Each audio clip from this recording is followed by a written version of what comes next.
Hey guys, it's Ian, and today I'm going to be doing a match review of one of the more interesting matches I played on stream. It is, Pidgeot Control versus Lugia VSTAR. I think that at the time, this is on Temporal Fates format. People felt that it was a very favored Lugia matchup, but in my opinion, this match really showcases how a deck like Pidgeot Control should play out. You really just need to analyze what is your opponent's weak spots, what is weak about their deck, and as a control player, you really just want to take advantage of that. So going into the match, I knew first of all that my opponent played Prime Catcher as his ace spec instead of a time a lot of people were playing Master Ball. So something actually very important that I knew before the match, but also on top of that, what I was really thinking about was trying to remove his Cincinnos because that is a way to win the matchup is by me just trying to attack with my Entei V, my Pidgeot, my Radiant Charizard, and just try and disrupt him by removing all the Pokemon that can one-shot my big attackers. It does not always work if Brandon's able to always draw boss's orders as a Lugia player, but it's kind of a thing you just have to hope they don't find. And him starting Luminion here makes it a lot easier for me. So we start. I hit a Rotom plus 4 Seal Stone, which is a pretty strong start overall, I would say. All I'm really looking for is I just want to be able to start attacking by turn 2, turn 3 with an Entei V. If it takes a little while to do that, that's totally okay. I'm really just trying to get a attack off with my attackers and just try win a prize trade because yes, I want to knock out certain Pokemon, but also it's really about winning the prize trade because my control strategy of like you're stalling a Pokemon or running him out of attackers or energy is not really going to work. The matchup is going to be a majority a prize trade. So one thing you'll notice I do throughout this match is I heavily target down Mincino. I have an option to your positive orders or use a counter catcher to knock it out. I almost always take the opportunity to do that in these games. So here's just doing a quick prize check to figure out what he prize. Usually, Lugia especially, you really just want to make sure you know what special energy you have. Because the thing is that you want to make sure you attach the right energy. Along with that, he's checking Pokemon, which is pretty smart. I'm a huge believer in playing a deck like this that you want to at least make sure you know your special energies because it really just changes how you play. Because especially against a deck like mine, where jet energy is actually very important because you don't want me to be able to, as a Pidgeot player, stall up any of your Pokemon with Counter Catcher. You just want to make sure you know how many are prized so that you can't have some bad luck and things just go wrong. So on top of that, though, he does play, like I said earlier, Prime Catcher, so that is another switch out. So this Jet Energy into Mincino use Cloudflare family is actually pretty good for me because the thing is that I can just go this turn if I hit a rare candy or a Pidgeot. I can just go Forest Seal Stone for the other piece I need and just quick search for a double turbo and knock out the Mincino. That's gonna put me in a pretty good spot on this board, unless I think there's a better play than that. Usually, what I'll also do with that is I'll put the Hero's Cape on the Pidgeot in this matchup because back then there was no way to interact with Hero's Cape and Lugia because Jamming Tower was not out yet. So 380 HP makes me safe to a Cicino with 5 energy attached. So I already get the rare candy, Pidgeot, and I'm really just trying to think through what I already said. Just what is my best play? How do I really just disrupt his game plan? And what I decide is that I just need to take a aggressive path here. One note for my list that was very different most of the time is I already started to play Entei V, but along with that, I played a copy of Magma Basin so that I could beat Dialga VSTAR. It was not really worth it in my opinion, as I ended up facing 0 Dialga at this event, but it was right after Indianapolis Regional where Andrew Hedrick won with Dialga, so I felt that it was really worth teching for that deck. So I'm just going to be writing notes down quickly, just making sure I know, like, at least the bare bones, like, what one of them I prize are really important. This game will end up coming down to me prizing a Defiance Band, as we'll see later on. Really just like I was talking about earlier, just mapping things out. And one thing is, I don't really know fully how this game's going to go, so I don't really know how good of a hand that Brandon has. So I really feel that I need to be a little bit flexible still. I still need to be really just open to whoever I draw and just do that. So my hand's really strong overall, as you've already seen.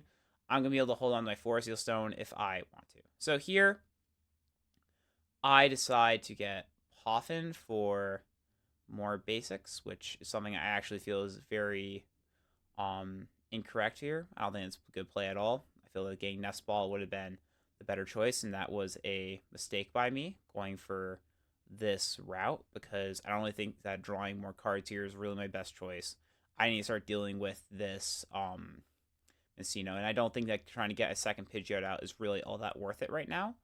I should have just instead tried and, like I said, either get Entei going, or my second option really would have been to, I get a Heavy Ball course for Entei, so that could have been dealt with. But the other choice I really had here was try and set up a hand for like any play. But also, let's say, for example, he actually does try to go for a 2-shot on my Pidgeot. What I could do instead of just trying to get a second Pidgeot's turn is to start doing it the following turn. If I remember correctly, his Brand's hand currently has nothing of value, so it's going to be a Read the Wind, if I remember correctly, which I don't really have a way to punish. I have no real reason to attack into Lugia on this turn, because the thing is, if I do, like, what does it really do for me? It doesn't really do much, because while, yes, I want to win the prize trade, I also would like to set up a stronger board, so I end up actually getting rewarded for the Poffin play, because Cleffa here is probably going to be my best choice if his hand's dead, but otherwise I think that it was still incorrect. Yep. I believe it goes for the Read Wind or something else I forgot. Yep, goes for the Read Wind. So here, this is really just extra free turn for me. I thought I was getting attacked, so I was pretty lucky that you end up having a very bad hand. And now, I was Heavy Ball and really just try to set up Entei. That's going to be my goal. See, I'm just going to write everything down quickly. See what I make sure that I remember what's prize later. I think it's just really important when we play a card like Heavy Ball, just do that because it makes it a lot easier for the rest of the game. Like, even if you usually don't write notes for prizes, I really recommend writing your notes down for Heavy Ball because it just makes the game so much easier that instead of having to worry about like having to go back and check, you can always just have it written on a piece of paper. Yeah, so here I'm going to go for a little bit of a slower route. Really to set up my hand. There's a lot of options. I'm not quickly, there's a second rare candy here, so I could just go for Pidgeot. I think it's pretty reasonable. It's not like the best play, but it's just pretty solid. It allows me to have a better overall setup. If I remember correctly, yes, I have Boss's Orders in hand, so I was a little unhappy that Brandon went for the evolution last turn, but it was correct. So the biggest thing here is I end up going for an Airy, because if I hit with an Airy, I'm in a great position because he didn't do anything last turn. So while, yes, I think that the only items in his hand would have been 1 to 3, or could have been 2 to 3 that he drew just now, it's worth the risk. So he ended up not getting any items. That's totally fine. That was basically a free card because I'm drawing with Cleffa, so it's really just like I want to get my hand down anyways. So I don't really mind just completely whiffing on that Airy. One major thing I did not talk about to note in this matchup is since this is before Blood Moon Ursaluna was printed, I need to keep in mind Special Energy especially, because if I can run him out of energy, that's a way for me to win. That usually will not happen, but as we'll see here, that actually almost happens in this game. So we already knew about the Lugia from the Airy the turn before. So how this is probably going to go, for me, what I'm thinking is I'm just going to go knock out Cincino next turn for boss, then go after for like 2 shots. Like, probably what's going to end up happening is I go knock out Cincino, attack Lugia twice, knock out Lumineon, win the game. That's my strategy, at least. Things can always change, but that's at least my current game plan. So here, extending out energy. If I remember correctly, his list played 16 energy, so that's what I'm really thinking about overall, is I'm always going to be checking that just so that I know that if it ends up being the correct play, I can change that strategy. It's really a wait and see, though, if it is or is not going to be the best strategy, because while, yes, I have a basic game plan of winning off prizes and bosses and counter catchers, it's not my only choice. There's still other things that could end up happening based on how researches and other things go.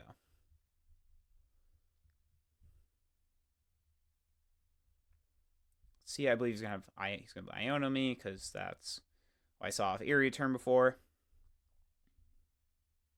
And he played 17 energy, so that's why I'm having mine here 16 or 17, mostly regardless of the time. Played one of the 2 numbers, so really just like gonna try and play around that.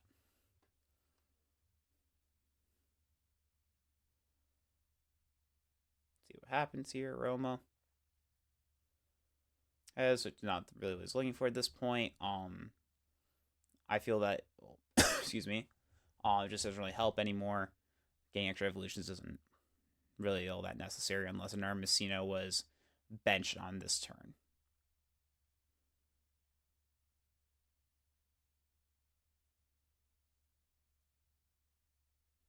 Nope, so he did bench Armacino. So this is a very interesting decision I'm going to have on this turn, is how do I handle this board? And what I feel ends up being the correct choice is, it's just going to be trying to go attack of Entei, boss KO Cincino.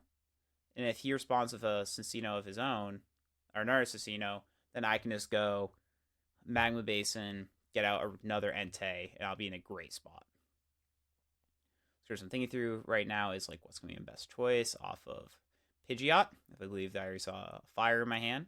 So I, at the time, was thinking what I want to draw. So this is the thing where I'll usually want to use your Entei's ability or any Pokemon like Raikou, Entei, or Suicune before you use Pidgeot, because you just want to make sure you know all the information about what cards you have access to before you try Quick Search.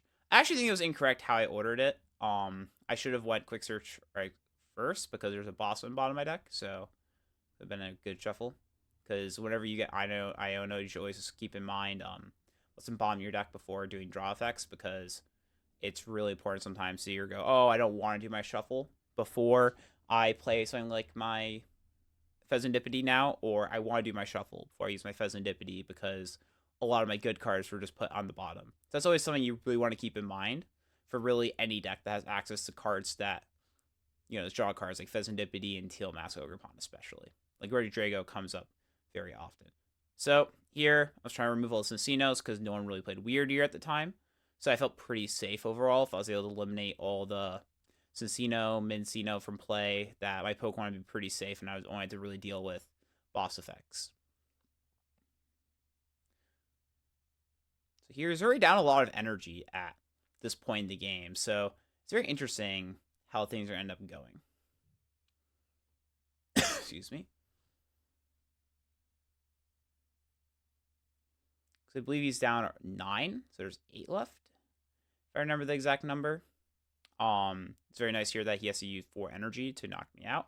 So put him to only 4 more in deck, if I remember the number correctly. And here he's going to think, and he's just going to do what I said before. The last turn he's going to go knock out my Entei, and then deal with, probably go for like a 2 boss line, which is like pretty good in this spot, being able to just go for 2 bosses to win. My counter to that strategy here is if I am able to find a way to either penny my Rotom or go for a quick 2-turn win of my own, which is actually pretty doable here. If I drew Defiance Band prizes, I feel safe going for a line where I could go Counter Catcher, KO Minion with the Radzard, and then do it on a Lugia the following turn. I preferably get rid of the Lugia this turn, but the Defiance Band's in the prizes, so it gets a little tougher to rely on that. And I end up going for a knockout Cincino active move here because I feel that is just my highest odds play of winning. That's 4 energy. If I remember correctly, it is down. He is down 13 overall. So I know that I need to deal with either 3 or 4. And at the time, most of this played 3 double turbo. So that's something else to also keep in mind when I'm thinking about this turn. So here, I guess talking about, I'm just forced to KO the Cincino, really. Since I prize Defiance Band, I don't really want to take a risk of trying to find Defiance Band the following turn off my 2 prizes, or this turn, which is not something I really want to do. I feel like my odds of winning are high enough without doing that. So I want to go for a different line. Again, he's down 1, 2, 3, 4, 5, 6, 7. I apologize. He does Weird Year. So that's something that, or no, he does not. I apologize for that again. For some reason, I saw the Cincino as this card, and it looked like a Weird Year, so I thought that was a Weird Year. It was not. Let's see, so I'm just going to go for the line target before. I still have access to my VSTAR ability, so that's always an extra card. This deck's a whole lot of just like looking at your hand and trying to figure out how to sequence things the best and make sure you have the resources to go for the play that you're trying to go for. Again, I'm kind of energy. Really seeing what my best play is overall here. And I end up deciding that what I'm going to have to go for is a KO active, and then hopefully I get off my prizes, the Defiance Band, and then go with the attack after. See, I have to use my VSTAR to get my attack off this turn because how my hand plays out. Magma Basins being able to make it so that I get attacked this turn is pretty strong for me. I'm expecting that Rand does have a boss, even though it's not good for me because his hand is just pretty big. He's been through a lot of cards in his deck, and he didn't play anything last turn. So I feel that if he had Iona or Research, he would have played it. So it's just process of elimination. I think he has boss in hand, which it's not great, but there's not really much I can do to change my line right now. And here what I'm going to go for is anti-line with Luminion. I have to with the hand I have. Only way I'm able to do it. If I remember correctly, because I had to Pidgeot for Miss Energy just to get out of my deck for an energy for the Entei, along with I need also play Thornton, so I just need to just, and that was my only way of things. So excuse me. Yes, there's down 13 energy total. I talked about earlier. Yep, let's go Thornton on.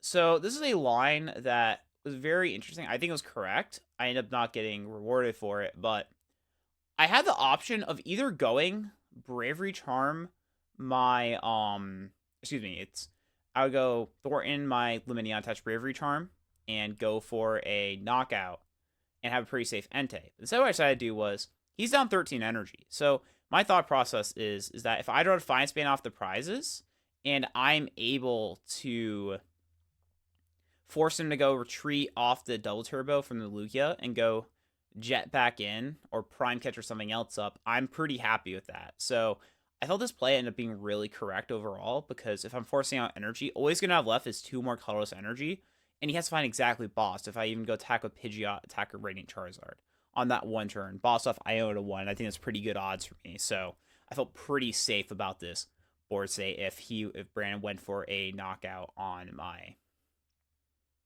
bench Pokemon or my active Entei.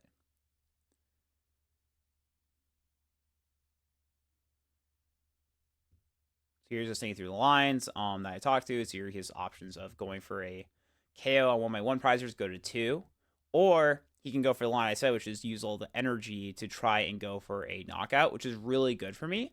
I'm not fully sure if he knew my list at the time, so I think that is really tough choice for him. I think that knowing my deck list, that going for the correct play would have been trying to boss up a 1 prizer and go to 2. I just had a really hard time handling that play.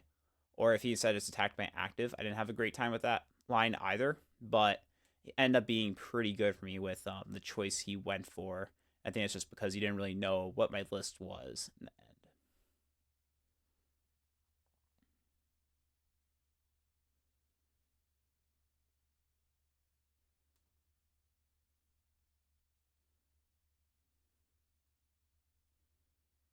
So he goes for the Prime Catcher, which is slightly worse if he's going for the Jet play, because he could have proed Lugia instead, but I think it's totally fine.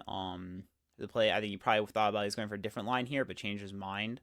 So that's why he proed the Archeops here when he had the Jet in hand. So a little bit weird, but it makes sense. I think that if you end up thinking a play is better and you still have to waste a resource to do it, that's totally okay.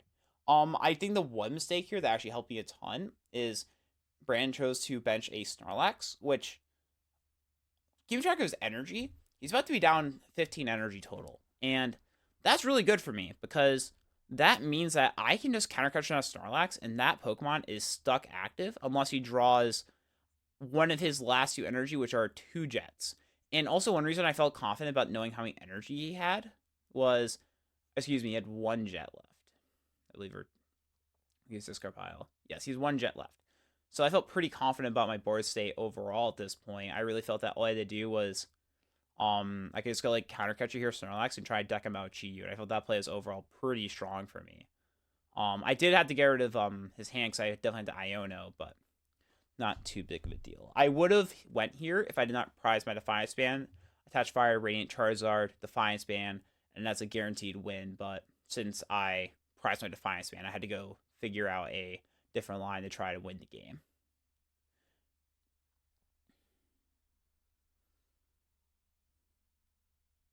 So here, I'm just thinking through everything I just talked about, trying to figure it out. I end up deciding here that Iono, along with the Counter Catcher, is my best out because there's almost a 0% chance that Brand's going to win on the next turn because it has to be exactly a Jet plus a boss with how this board is going to end up playing out. So I felt pretty confident overall about this game because I also Iono twice to set up a win. So I had a lot of options to try and figure out how to win here.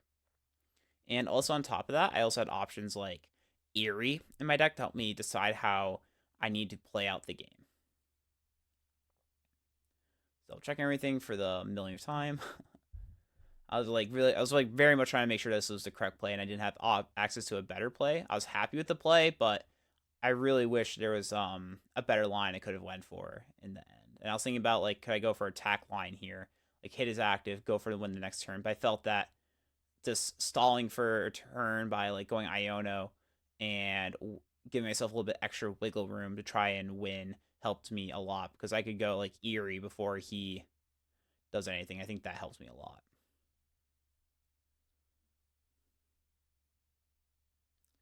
So here I just attack with Pidgeot because it helps with the Eerie thing where basically it's like I can win in 2 turns off of 2 attacks, and I attack with Pidgeot instead of Entei because I get knocked out by Lugia if he has the last Jet.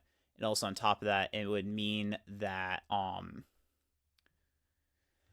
if I wanted to draw like a Chew or something, then I'd be have a problem. This plays around more plays overall. This hand has to be exactly Jet Boss, which is very unlikely when the 4th Jet is the only out he has for Jet. He can't also research on that turn. I'll say the one thing to note is that as we saw his deck, I did put it on the bottom, so that's why he ended up shuffling. The correct play there is if he had the Jet, and like if he didn't have it in his hand, it's always just to pass there.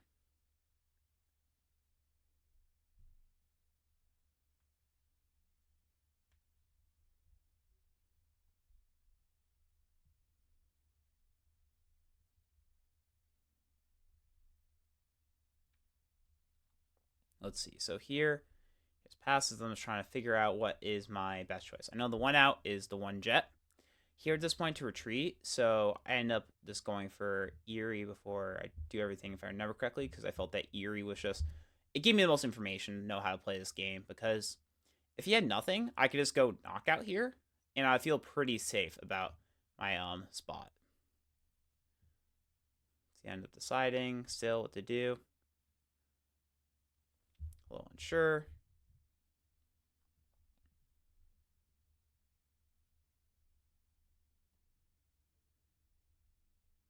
So I ended up not going for the Eerie. I forgot that exactly. I think this logic's fine. Like, because the main thing I'm trying to do here is really just try to Chi deck out, which is pretty reasonable. I don't know if I love it in retrospect, but it does make at least some amount of sense. Oh, I apologize for that. I prized my second Eerie, if I remember correctly, so I was unable to actually check his hand. That's why I pal-padded it now. I remember because that's what I was thinking originally was I want Eerie here so that I can see his hand, but just because I prized it, I wasn't able to do that, which is a little unfortunate, but I felt pretty safe here still because he had to find Jet plus Boss off 3 cards, and now it's just not very likely. So I discarded a Jet, or a Boss, felt pretty good about myself, and the moment to side, and he top decked the Jet after that, which happens sometimes. So yeah, ended up losing the Boss Jet, which I was pretty favored in that spot to win, but again, that was like, it was bound to happen sometimes where you just draw the Jet, the 1 out, so that happened there. So I felt pretty good overall. I think that the only choice I thought was like pretty suspect and incorrect was my turn 2 choice to use a Buddy Buddy Poffin to search out more basic. But other than that, I felt pretty happy with my play. I just felt that prizing Defiance Man was really tough there, and I think that if I was able to survive one more turn there, I felt pretty confident in my board position. So the next game ended up going pretty similar. I think that I I talked a lot about how I felt fine in this matchup. I still feel it's very favorable. I say it's actually quite unfavored. If the Lugia player draw is perfect, there's no way I can win. So that's never something that I feel good about in a matchup where if I'm just like facing the best draw, I'm not winning. But that's Pokemon sometimes. So here, I have a pretty strong setup. I don't get the turn 1 energy, if I remember correctly. So that's very unfortunate. I might get put on pressure quickly with Entei. But it's a pretty good starter still, even if I can't put on pressure, because it's a Pokemon that can't get knocked out by a Lugia VSTAR, so you can force out a Jet or another card that Brandon might want to use, like a Prime Catcher, or even discarding a Double Turbo.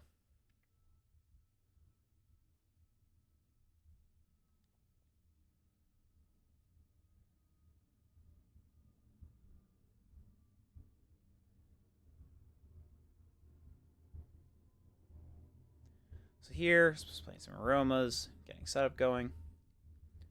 Not too much to talk about yet, because I think that's really hard to tell how a Lugia setup's going, really, until you see them play a supporter or if they use a Read Win. Because Lugia has a lot of ranges of hands, because there's how many energy you have to play, and the consistency cards you play, or well, setup cards you're forced to play. Cards like Archeops are quite poor, so you can have a lot of hands that just do not really work. So, Morty's Conviction's pretty okay here. Just getting discarded Archeops, draw 3. Pretty solid against my deck. I can't put any pressure on him. So, Brandon has plenty of time, even if he has a slower hand, as we saw in Game 1. So, overall, this is a pretty good setup for him. I would not consider it anything incredible. Not getting any Messino is pretty unfortunate for him, because I feel that is putting that down turn 1's pretty strong when I have a board like this. So here, I'm not too sure what I'm doing yet. I just want to see a draw Entei before deciding.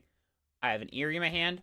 Eerie here is a card that's a little weird, because I have almost zero information on Brandon's hand, because he probably just wanted to get rid of both Archeopses. So even if he has something like an Iono, I don't really know. And if he had access to an item, he probably wouldn't have played like an Ultra Ball. He would have played Aroma 100%. And Ultra Ball, I said that he probably wouldn't have. It's really hand independent for him, because he's also missing Messina, like I pointed out before. So if he had Ultra Ball, he probably would have played it for Messino, even if he didn't have access to the Lugia out yet. So I'm not really putting him on many items here, most likely. The only item cards in his hand are probably drawn off Capturing Aroma, or excuse me, Read the Wind is my thought process. So here I just grab Arbin. I need to set up more, so it really is. My board is not that great, or it's fine, but I just need to make sure that I draw more cards so that I can respond to Messino's once it starts being played down. So here, this is not really a matchup that you can bench Rotom, so I kind of just had to pass. That was a setup Arvin for later on. Nope. Excuse me. So the VSTAR comes down, and I'm in a very weird position because of Brandon's board. My deck, with no energy on Entei, it's really tough for me to actually respond to this board state. My deck just does not interact at all with how Brandon is set up. Because the issue is that if I go after Messino in a spot like this, then my Entei can get knocked out. I go after Archeops. I think the board is already strong enough where it doesn't really matter. So it's really just a tough position for me to handle. And I feel this really shows the power of Lugia overall, where if Lugia has a pretty solid start and hits one of the matchups that it's supposed to be beating, it dominates it.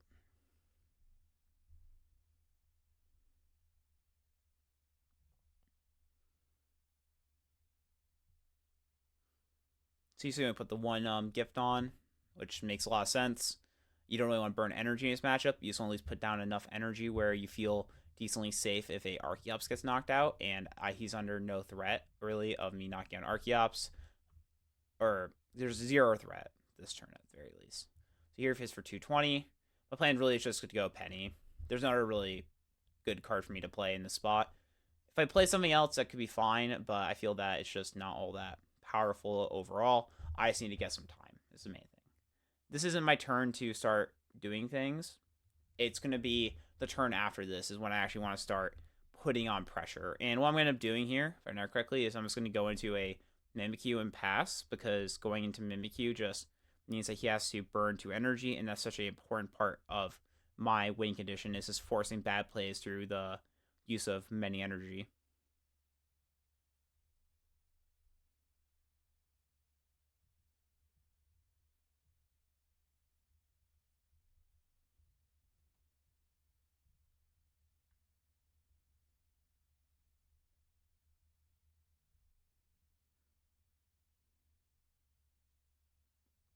Just go for the penny, put on forest. I don't really care if it gets knocked out. Once there's an energy on Messino, it's a little awkward for me. All right, so I use forest.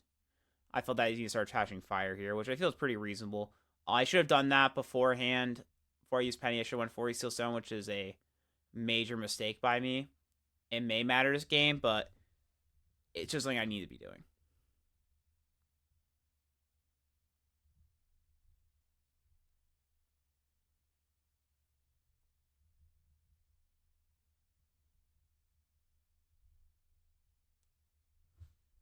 So here I just go for the end take, so I feel that's my best attacker. And I end up going for Cleffa instead of the Mimikyu because I feel I just need to draw cards, and I don't really care about him drawing cards, which are getting a prize, which is pretty reasonable. The first prize, I kind of see him give up so that I could turn on Counter Catcher. Here, in my opinion, it was a little bit better if I went for 4 Seal Stone before I went for Penny, and then just attach the 4 Seal Stone to the Mimikyu to thin more cards out. Would have been a little bit better.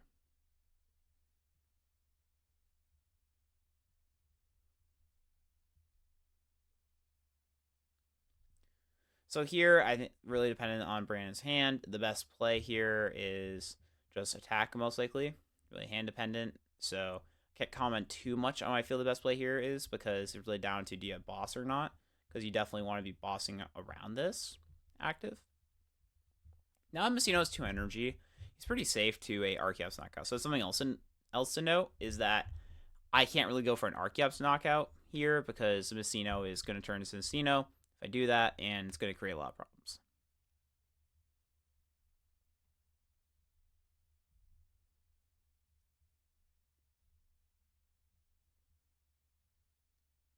Yeah, so he just goes for knockout here.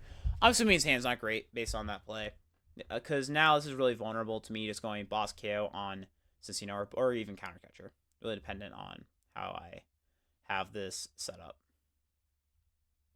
So here I have counter catcher and Eerie in hand, and I feel that if I remember correctly, I just want to play Eerie because I just want hand information, which is something that actually matters a lot in a matchup like this because I just want to make sure I play it properly.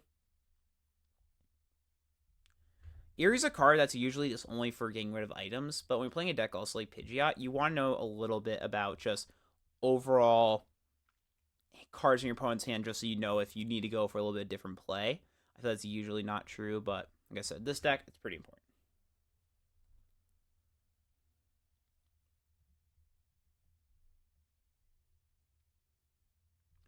So here, let's go for the Eerie. Get a little bit of information. As I assumed, his hand was not great. And also the thing is, even if research was in his hand before, I feel it was a pretty bad research because, as I was talking about earlier, losing energy is really tough in this matchup. I will say this board say is pretty awkward now for him because now I'm in a pretty safe spot and I can on demand remove any Casinos that he benches. So it gets a little weird at this point forward.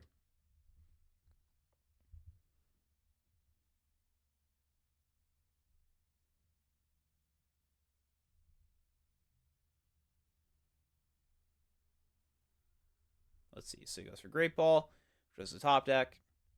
So I just played Eerie. See what happens. So here he's forced to research, I would say, because his hand was not great before, and now I know what's going on. You can't really just sit there. If you just go attach attack for a couple turns, I'm just going to be able to slowly pick apart his board, so it kind of forces the research.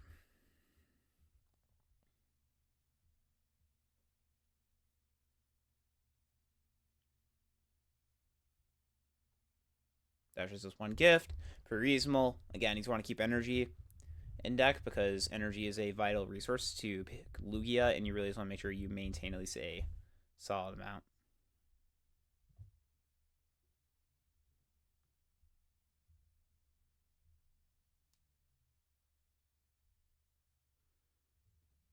Trying to decide what to do, and he goes for the boss, which I apologize. I saw his hand incorrectly, which I think is pretty reasonable. Going for boss here is pretty good.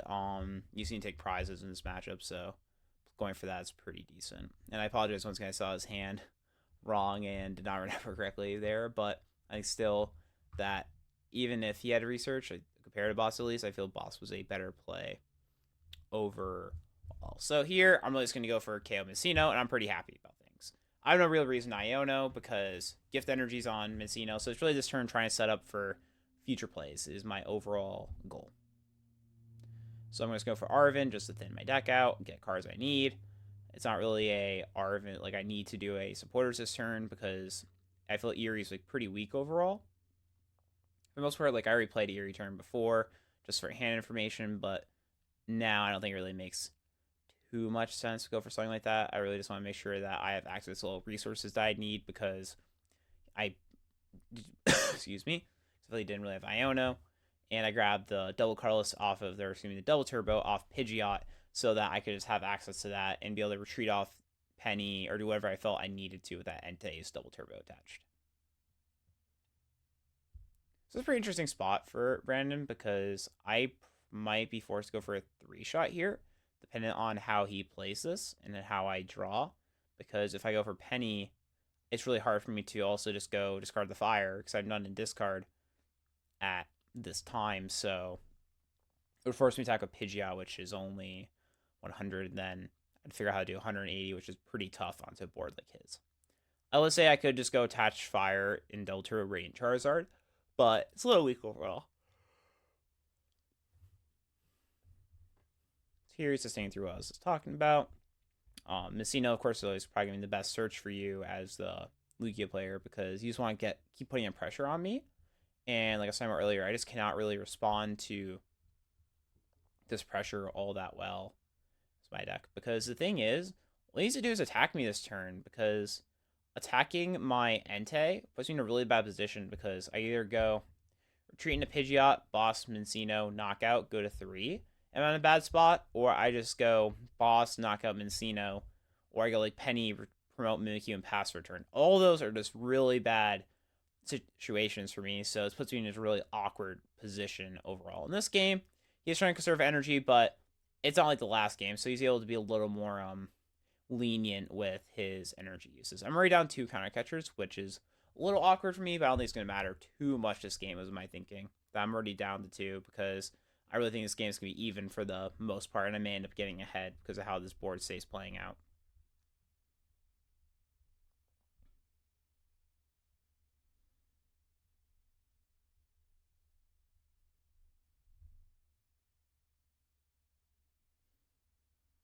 So here he just goes for the gift. Again, like I was talking about, energy you can be a little more liberal with at this point in the game. Just really want to just get them out of deck. So bosses' orders are drawn more often is the biggest reason why you want to get energy out. And now I'm just in the bad spot that I was talking about. I just don't really have a good play here. All my plays just feel quite poor. Because the biggest issue with Pidgeot control is that I can't really get ahead on a board like this and actually be able to finish off the game. So I need to find a way to somehow deal with the fact that if I get ahead, I had to find a way to finish the game. So that's really what I'm thinking about here is how can I do that? And it's a pretty tough spot, I would say, to be able to handle finishing the game. Here it is Ultra Ball. Try mainly just thin the deck, and also just think through what I'm trying to do this turn because it's, again, like I said, which is really hard overall. There's no good play. It's all just what bad play I want to go for in this position. I Ultra Ball thin, and then I'm going to use my ability next with Entei because I just want to see what I draw off that before I use Pidgeot just so I have more information. I did the thinning because I was going to Ultra Ball for Luminion anyway, so I might as well just do it first so that I have one less bad card to draw in my deck.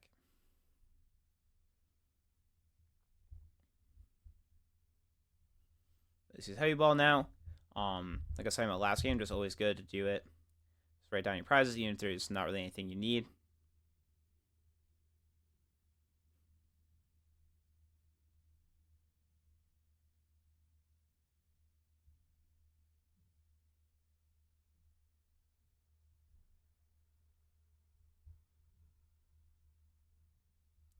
See here, I'm debating, do I go for that retreat line I talked about, where I go retreat into Pidgeot and go from the knockout? I think that's honestly a pretty bad play here. I don't think it ever really leads me to a win, because by doing that, what's going to happen is that he can just go boss to knockout, go to 2, and I just don't really have a good way to win the game, in my opinion. But I also lose to a third Mincino in this spot. If I, no way, I was thinking at that time.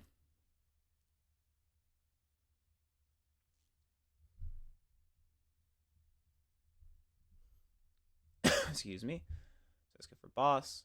This power packs. I feel boss actually could be my win condition, because how I can win this spot. So I apologize to your Damasinos. Is what I can do is go. If I go retreat, attack with Pidgeot, I can then the following turn just go KO a, or not even KO. I could just go like attack with Pidgeot, win with Radiant Charizard. So here, I just am trying to thin out my deck. Those cards are useless, but I just want them in play. So I end up actually going for this line, which I feel a little bit better than the other one I was talking about, which is retreating. This has just allowed me to have a clean board going to the next turn.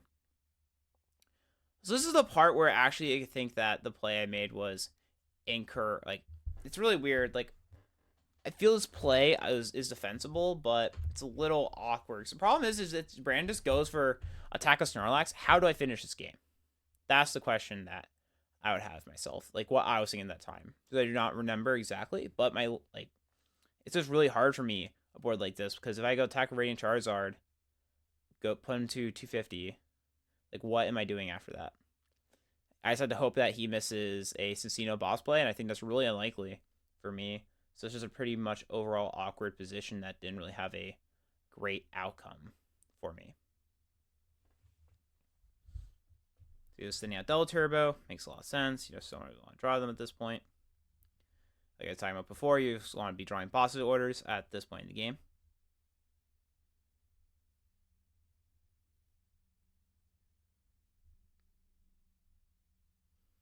Yeah, this is all, they'll account for energy.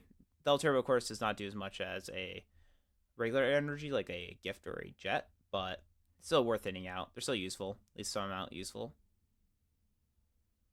Yeah, so here's just using Jock. Makes a lot of sense. It's thin deck. Iono would have been nice here for him, but I unfortunately don't think he had it.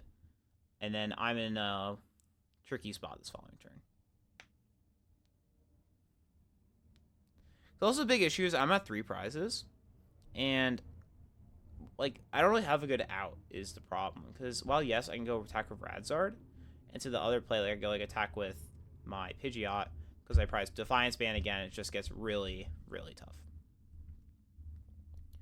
If I did not prize Defiance Band, my best play here would have been just go Counter Catcher Mincino knockout and attack a Radiant Charizard the next turn. But I feel like right now it's just really hard for me to find a way to win, because I can't also just knock out his active or go for a different line that felt all that strong, and I really just need to not lose to a gift draw into what Brandon needed for game.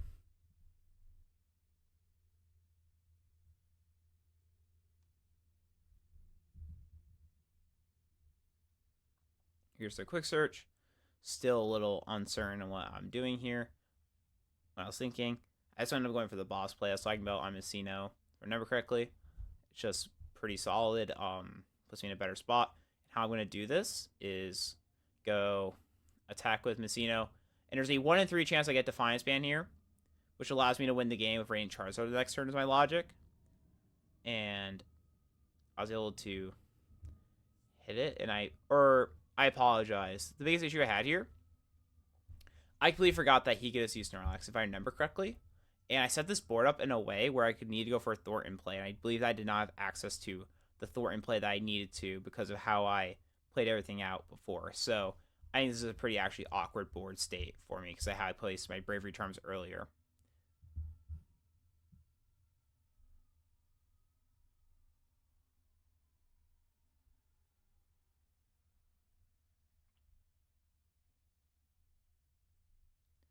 So Brandon's just going to Mini Eyes, so I'm not going to bench it here if I remember correctly. It's just really thinning his deck, trying to get a better board state.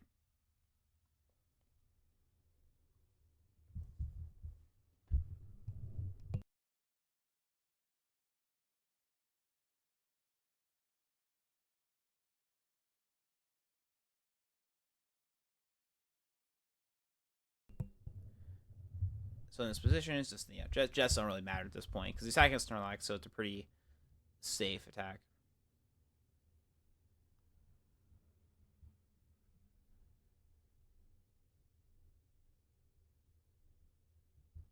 All right, yeah. So he just goes for knockout here with the Snorlax, which puts me in a really weird spot.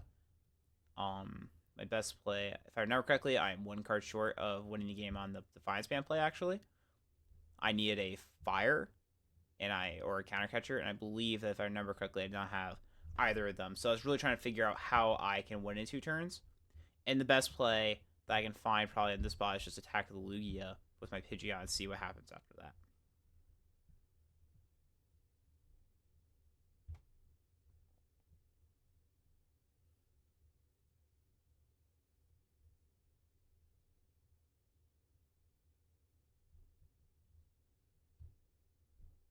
You're going to still thinking through everything.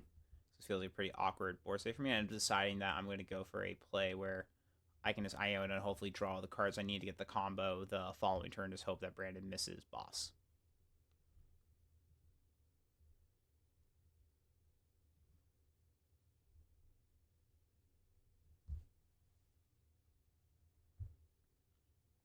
Still thinking through everything for my board state.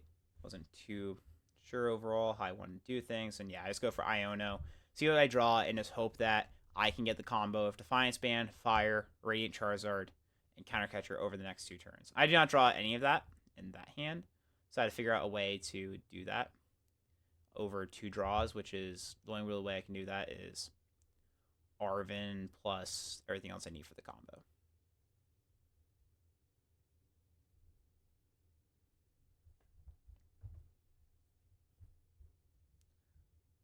So I take here. And I'm choosing Radiant Charizard. I believe that's incorrect if I looked at my hand properly off what I drew. Just you want to be able to instead here just go take Arven and hope that you could draw any of the cards you need: Nest Ball, Counter Catcher, or Fire. Radiant Charizard and top 6 Prime, and I lose. I think that overall these games were played decently by me. I disagree with some of the plays that I made as we're talking about, like for example the Poffin play on turn 2 of game 1 I felt was a little poor. I would say that game 1 I did get unlucky how it played out, but that's just how the matchup goes sometimes.